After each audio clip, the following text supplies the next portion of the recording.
how smart are you, and can you handle smart money? You wonder what that is all about. Well, the BBC is coming up with a new program called Smart Money, giving viewers a unique business content across Africa. Now, BBC Africa business reporter Damilola Ade-Odiache is with us in the studio to discuss this. Good morning to you, and thank you for joining us. Thank you. Yeah. Yes, and we'll also be joined by, via Skype from Nairobi, Kenya, BBC Africa business editor Larry Madowo. Good morning. Good morning. Thank you for having me. Okay, now this Smart Money has just been rolled out in Kenya. Talk to us about it. It's rolling out in Kenya and around the world. It's actually premiering on TVC on Wednesday at 6:30 p.m. And we're really excited about it because it's the first of its kind business program, which is taking the snooze out of business, if you like. So it's business news you can use. We've got excellent stories about entrepreneurship, about the economy and personal finance with a lot of young entrepreneurial Africans from across the continent. Many stories from Nigeria that Damilola will be covering for us. So we can't wait for everybody to see it. So what's so special about Smart Money? Because there are so many business programs already scattered across Africa. So what is unique about your own program? It's excellent, and you really hit the nail on the head about we wanted to make sure that it was a different kind of program.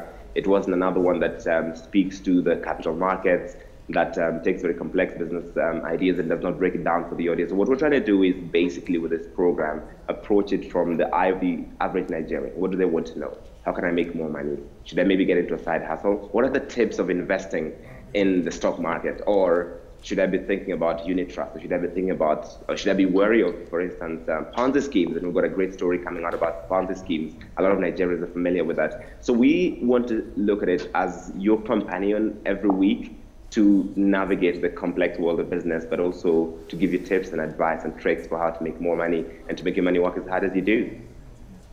I wonder how relevant really is this in today's Nigeria? I mean, you talk about Ponzi schemes, and then of course there's the blockchain and all of that. I mean, talk to us, enlighten us more about, you know, what exactly people should expect, especially young Nigerians who want to, you know, start up and they don't know exactly how to start. So Damilola is working on a piece which will be very exciting about the saving culture in Nigeria. And this is something that all Africans, especially young Africans, will relate with, because we see Afrobeat stars, Davido and Wizkid and Tiwa Savage, and their videos are glamorous, right? They're living the best lives. And so on Instagram, everybody appears to want to emulate that. But does that mean they're really saving? So we're trying to correlate between Afrobeat music, which is popular all over Africa, and saving culture, and hearing from the experts that how much of your money should you spend on the glamorous lifestyle and look that your life is excellent on Instagram or social media, and how much of that should you be saving? Otherwise, if there's a sudden financial emergency, you have no money at all, but your Instagram looks great. And that's going to be an interesting story, and Dami can tell you more about that. And so you asked about how is this relevant to the ordinary Nigerian? These are issues that people deal with all the time. Should I go out and party Thursday through Sunday? I won't have any money left. So we want to speak to experts to give useful advice that you can use in your everyday life. All right, we'll get to you in a bit. Larry, stay with us. Damilola, let me come to you now. Yes. I don't want to say across the world, but at least in Nigeria, somehow business programs or business news are perceived to be boring. So I've worked on a couple, and I can tell you that it's basically, the stock market closed in the green, it closed in the red. So it's very technical, but then this is an entirely different approach to the standard formula. So what we're doing is we're covering the stories of young Africans, and it's very interesting. You said that how does it relate to the average Nigerian earlier when we were talking to Larry, my boss.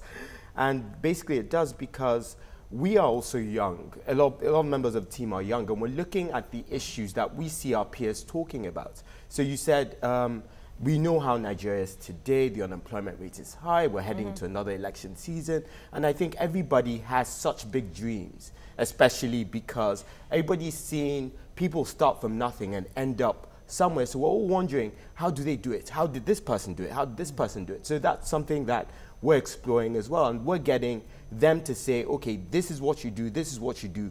These are the mistakes I made. This is the path I followed. And these are the things you can do to beat it. So as opposed to reading the news and looking at the statistics, we're going to the people behind the statistics and saying, talk us through this. How did you make it in this time? So that's basically what we're doing. So it's not just the money that should be smart, but the person who is handling the money. Is that what we're talking about here? Can the money be smart if the person is not savvy? Absolutely. But then again, there's a largely illiterate population out there. How are you going to meet them at their level in a way that they actually understand what you're talking about? So one of the things that we do is, when you see, we don't speak in the jargon. Okay. You don't speak in the jargon. That's the first thing. We're going to be keeping it simple. We keep it simple. The best way to transmit information is simplicity. It's not like you have to say economic recessions all the time. Money is and tight. the bulls and the bears. Yeah, the bulls, the bears, bearish day, bullish day. So we just simplify it and we say this is actually what you need to know. And the show, which will be airing on TVC at 6:30 p.m. tomorrow, is very exciting, I have to say. Tuesdays. On Tuesdays. No, it's Wednesdays. Wednesdays. That will be tomorrow is Tuesday. Tuesday. Tomorrow is Tuesday. Oh, tomorrow is, oh, sorry. Yeah, today's Wednesday. Monday. Gosh, my weekend must have been like that. Let's join you, Larry. Of course, you understand that African countries, just like other countries across the world, have their own business peculiarities. So will you be creating different content of smart money for the different African countries, the programs, the program will be airing?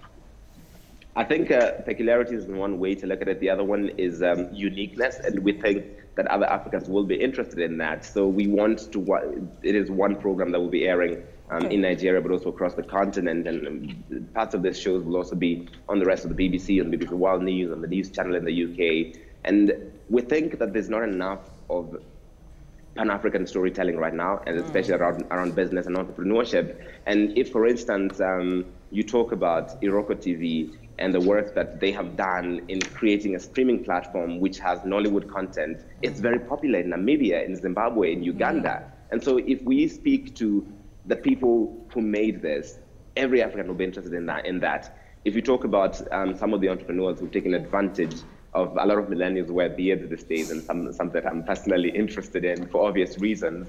And there's a whole lot of entrepreneurs across the continent who are making beard oil and other grooming devices and grooming products for men. I'm sure if it worked for somebody in Ethiopia, somebody in Nigeria watching might think like, okay, I can do that as well. There's an opportunity that has not been exploited. So that's why we're doing one program that's airing all across the continent. Okay, and of course, we gather that you'll be offering this program in French, Swahili, Hausa, and a few other African, languages. We are the next to launch actually next week is our Swahili program, and then French, and then Hausa is coming up. And that's because the storytelling is so unique, and we've put a lot of work into it that we wanted to reach as many Africans as possible in the languages that are most spoken on the continent. So English is one that unites us, French for a lot of Central and West Africa, and Hausa is obviously very big in West Africa. And we want to provide this unique storytelling from these amazing Africans that we have on the team. We have more African journalists covering African business than any other international broadcaster than ever before. And we want the work to be seen in as many languages as possible because we think the audiences are going to just absolutely love them.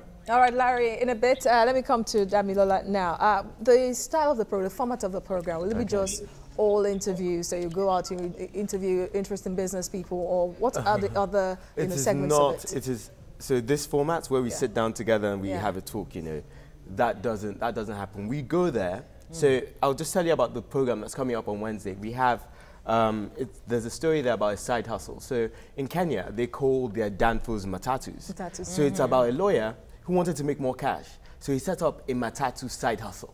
Like, the people that invest in danfos as well. So she's there with him in the danfo, and the driver's driving, and they're having their chat. So it's all very interactive, all very live and direct. When we're talking about cryptocurrencies, about a restaurant that has started accepting payments in cryptocurrencies, we go there, we try the food, and then we pay via the cryptocurrency. So it's really just taking you through these very exciting stories, through these very exciting and unconventional so to be like ways. An experience kind of for the viewer. Exactly. That's what you're saying. So that, you get that it is smart money, and you get how to make your money work smarter and harder for you. Inspiring stories, I guess that is what we should be looking at. But is it just going to be the AB class when it comes to, top businessmen like the Tony Lumelus of this world, the Dangotes of this world? Or will we get to learn something from the roadside Boli seller, for example, or Akara seller, like one that I know in Elisha, who actually sent 5 children to university and, you know, built a life and all of that. Maduro, maybe you want to talk to this. Of course, both gentlemen, I'd like you to talk about that. I mean, and I think that's amazing that you mentioned this kind of very small-scale trader who sent children to university. And Africa is full of these stories. We want to learn from them because often you can get a lot of great business tips from them, maybe more than Tony Elumelu can tell you, because how many people will ever have Tony Elumelu's kind of money? Most of us will not. However, that story, those are our parents, those are our sisters and aunts and mothers and fathers, and those are stories that we think are so inspiring that we will be hearing a lot from them.